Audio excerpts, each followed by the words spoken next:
Hi, my name is Barb, and I am lead keeper in Eurasia and program animals, and this is your daily dose. Today we are talking about red tegus.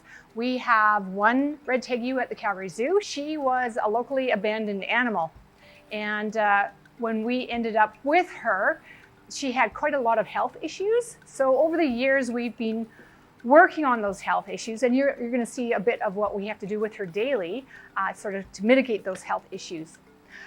Ginny came to us about 6 years ago as an adult, so she was a fairly lightweight at that point. Since then, she's gained a whole kilo of weight over the last 6 years. It's taken a while for her to get into better shape. And we now use her in our program animal department to talk to people about red tegus.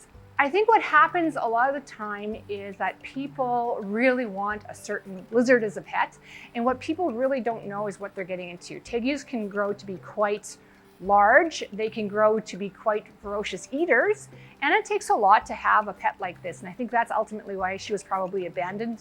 Whoever abandoned her ended up getting over their heads. People need to consider when they want an exotic pet, especially a lizard, that there's a lot of things that go with it. If they don't have the right UV light, they end up with metabolic bone disease.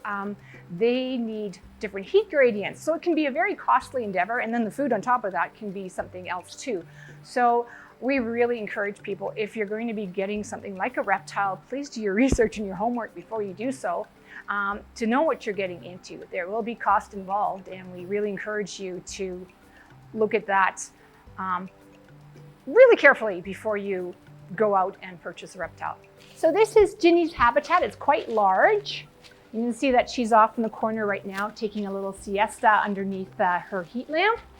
And she has a larger area where she can soak on her own if she so desires. She's got different UV areas. She's got different heat gradients. So she can pick and choose where she wants to go in this habitat, depending on what her needs are at that moment. So Ginny, as I was saying, now has health issues. So she's had issues with proper shedding, so she retains her shed on her face, on her tail. There's certain areas where the tail is a bit constricted because she's had shedding issues in the past.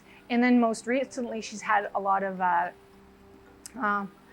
gut issues, we'll say. So the vets have been fantastic. They've got her actually pooping again. She had a hard time defecating. So now what we do every day is we go through a certain routine with Ginny. So we soak her in warm water. That's good for her skin, as well as it promotes motility actually in the gut. So it'll help her defecate a lot better. So after a warm bath, we will usually walk her. So then Ginny goes for a walk in our little room here, and that will often get her going and get her gut moving, and she will produce a poop or two.